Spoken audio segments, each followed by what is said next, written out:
Let's get started with our first news. Fresh off his dominant title win at UFC 319, Khamzat wasted no time plotting his next move inside the octagon. During the post-fight press conference, the new champion was full of energy, telling reporters that he wanted to get back as soon as possible. He explained that he took no damage in the fight, his weight cut went perfectly, and his plan was to fight again in October at UFC Abu Dhabi on the Tom Aspinall vs. Cyril Gane card. Not long after, Dana White took the stage at that very presser and backed him up, saying he loved the idea and wanted Khamzat to fight in Abu Dhabi. At that point, everything looked like it was lining up for the perfect homecoming fight. But in the days that followed, the picture began to change. All of the top middleweights quickly got booked, and it became clear that Khamzat would not be stepping into the cage in October after all. In a recent interview, Ali Abdelaziz, the manager of top contender RDR, revealed that the UFC had officially offered Khamzat a fight with RDR in Abu Dhabi. According to him, the promotion wanted that matchup badly, but Khamzat himself turned it down, despite asking for that exact opportunity just weeks earlier. Because of that decision, his first title defense was pushed back yet again, with his return now not expected until 2026. Ali explained how close the UFC actually came to finalizing the Khamzat vs. RDR fight.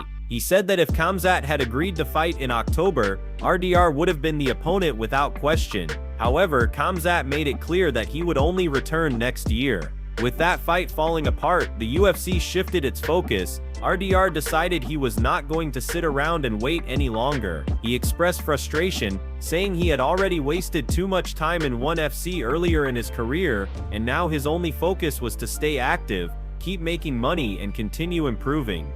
Instead of waiting on Khamzat, RDR took matters into his own hands. He accepted a matchup with Anthony Hernandez, better known as Fluffy. According to Ali, RDR thrives when he is kept active. He said, "I get the best out of myself when I'm fighting consistently. That's when I'm improving who I am." Now RDR is locked in to face Fluffy, and Ali believes this matchup is going to test him in every way. Ali went on to break down the fight, pointing out that RDR has incredible grappling that operates on a completely different level. His size, his physical strength, and his dangerous knees all make him a nightmare matchup for most fighters in the division. At the same time, Ali gave respect to Fluffy, admitting that he is really good and not someone who should be underestimated. With both fighters bringing high-level skills to the octagon, Ali believes this will be an incredibly exciting fight for the fans. For Khamzat, however, the story remains the same. The champion who promised to return quickly after UFC 319 has now delayed his first title defense, leaving the division in limbo until 2026. Before moving to the next news, we have one quick request for you. We're constantly working on improving our content to earn your love and support. That's why we truly appreciate it if you could take just a moment to leave a like on this video, subscribe to the channel, and hit the bell icon so you never miss an update. Move on to another news. The UFC officially announced a massive welterweight title clash just a few days ago, and the excitement is already through the roof. JDM is set to make his very first title defense, and standing across from him will be none other than Islam, who decided to vacate his lightweight belt in pursuit of welterweight glory. This blockbuster matchup will headline UFC 322 on November 15th at Madison Square Garden in New York City, one of the most iconic venues in combat sports. The stakes could not be any higher, and the anticipation is building fast. Many fans and MMA analysts have already labeled JDM as the underdog going into this fight, while Islam is being seen as the favorite. The biggest reason for this is simple: wrestling. Islam's grappling dominance has been a nightmare for opponents in the lightweight division, and many believe that same strength will carry over as he steps up to welterweight. His pressure, relentless takedown attempts, and top control are seen as the X factor in this fight. One man who has weighed in on this matchup is former interim welterweight champion Colby Covington. Known for never holding back, Colby shared his prediction during a recent appearance on Helen Sports. When asked about Islam versus JDM, Colby admitted that while Islam will be the smaller man in the octagon, his skill set makes him extremely dangerous. He said, "Islam is a lightweight, he's gonna be a little smaller in the fight, but he's a well-rounded fighter. So if he's able to take down JDM and control him, he could definitely get the job done. But it's gonna be interesting to see how the size advantage plays a difference in the fight." The odds favored Makhachev, so I guess I gotta go with the odds. Colby's breakdown makes it clear that while size will play a factor, he still sees Islam's wrestling and overall MMA game as the deciding elements. This is consistent with what we've seen throughout Islam's career. He has been able to completely neutralize strikers, submission artists, and well-rounded fighters by forcing his style upon them. If he can implement that same approach against JDM, it could be a very long night for the Australian champion. Still, JDM cannot be overlooked. He has sharp boxing, devastating body shots, and the kind of pressure that breaks opponents. His power and volume striking have overwhelmed many top fighters in the division, and stepping into his first title defense at Madison Square Garden will surely add fire to his performance. The question is whether he can keep the fight standing long enough to use his striking effectively. Against a grappler as suffocating as Islam, that will be his biggest challenge.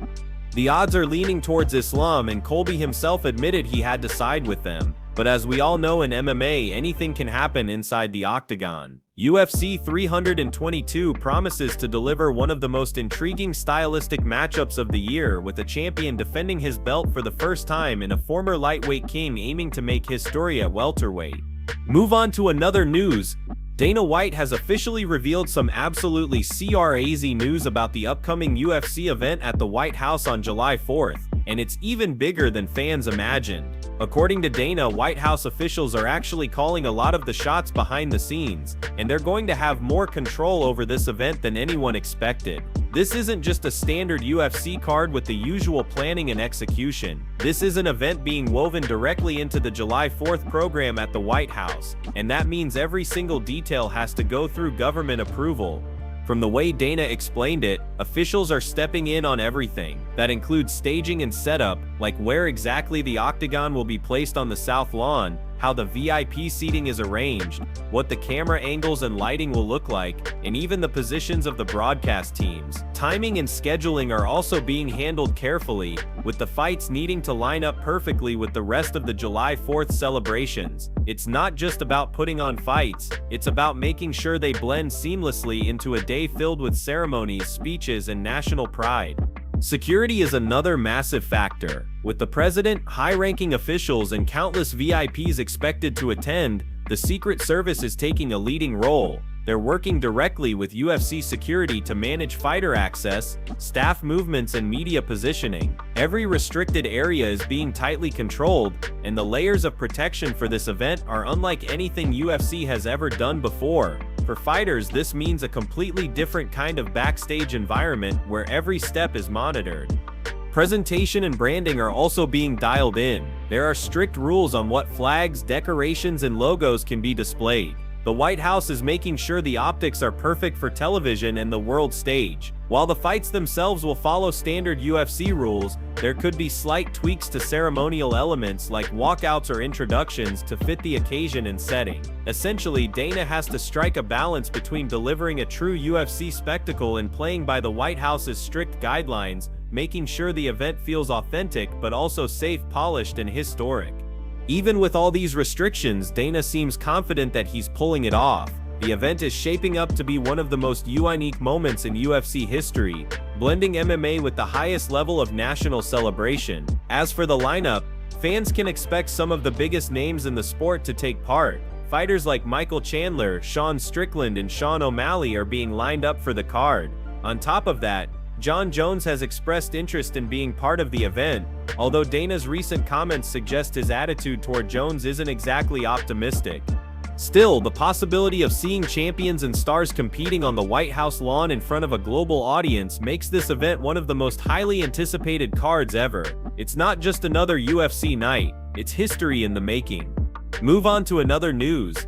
There's been a huge update regarding the situation between Raja Jackson, the son of Rampage Jackson, and pro wrestler Syko Stu. After the shocking and disturbing incident that led to Syko being hospitalized, news has finally surfaced that he has now been released from the hospital. This is a positive step in what has otherwise been a very dark and troubling story that quickly made headlines across the combat sports and pro wrestling world. Syko Stu, whose real name is Stuart Smith, was reportedly scheduled to perform a stage interaction with Raja at a recent event. What was expected to be a planned and controlled performance turned into something far more serious. During the incident, Syko suffered severe injuries that left him in critical condition and immediately rushed to the emergency room. According to reports shared through his social media channels, the situation was much more dire than initially thought. He had sustained a serious head injury and was found unconscious upon arrival at the ER. The damage went far beyond that. He also suffered trauma to both the upper and lower jaws, a deep laceration to his upper lip, and a fracture to the maxilla bone, which tragically resulted in the loss of multiple teeth. The level of damage shocked many fans and colleagues, as what was meant to be an entertainment moment ended with Syko facing months of painful recovery. Despite the brutality of the injuries, the encouraging part of this update is that Syko has now been discharged from the hospital and is beginning the long road to healing. His team revealed that while the recovery process will be extensive and filled with challenges, he remains in good spirits. That attitude alone has given hope to fans and friends who have rallied around him during this time. The statement released through his social media also expressed nothing but gratitude for the overwhelming outpour of love and support he has received. From monetary donations to food deliveries, flowers, gifts, and kind messages, the community has stepped up in an incredible way. His family and supporters made it clear that every contribution, no matter how small, has meant more than words can describe. They have called the wave of support a true lifeline during such a devastating period. While Syko focuses on recovery, the legal and disciplinary side of this situation remains unresolved. As of now, Raja Jackson has not been arrested or officially charged in connection with the incident. This detail has left many unsettled as fans continue to debate what kind of accountability will follow. Still, the most immediate priority remains Syko's health and his ability to rebuild after sustaining such damaging injuries. With all of this unfolding, the situation has drawn major attention across both MMA and pro wrestling circles. It's a reminder of how quickly things can spiral out of control in environments meant for entertainment. For Syko Stu, the journey ahead is going to be tough, but with the amount of support behind him and his determined mindset, there is hope for a full and issue-free recovery. Move on to another news. For the first time since 2019, Tony Ferguson is officially back in the win column. After leaving the octagon last year riding an 8-fight losing streak, many had written him off completely. But this weekend, Ferguson made his boxing debut and shocked everyone by picking up a much-needed victory. It was the kind of moment that reminded fans why he became such a beloved figure in combat sports. The performance gave him new momentum, and immediately after the fight, attention turned toward his future. Following the win, Ferguson didn't shy away from making bold claims. When asked about a potential boxing match with Conor, he went all in, declaring that both Conor and Khabib were scared to death of him. He didn't mince words. He said, "That dude doesn't want to fight me." Same thing with Khabib. "Those are the two fighters I've always wanted to fight, and I've got a dossier on both of them. That scares the shit out of them and they don't want any part of it. If they do, then we'll find out a way to make it happen."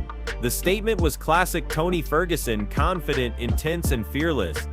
Interestingly, Conor's longtime friend and training partner Dylan Danis was in the building and heard Ferguson's comments firsthand. When asked about it afterward, Danis admitted he likes Tony but was blunt in saying Conor has no interest in that fight. "I like Tony a lot," Danis explained. "He won tonight, but I don't think that's the path he wants to take.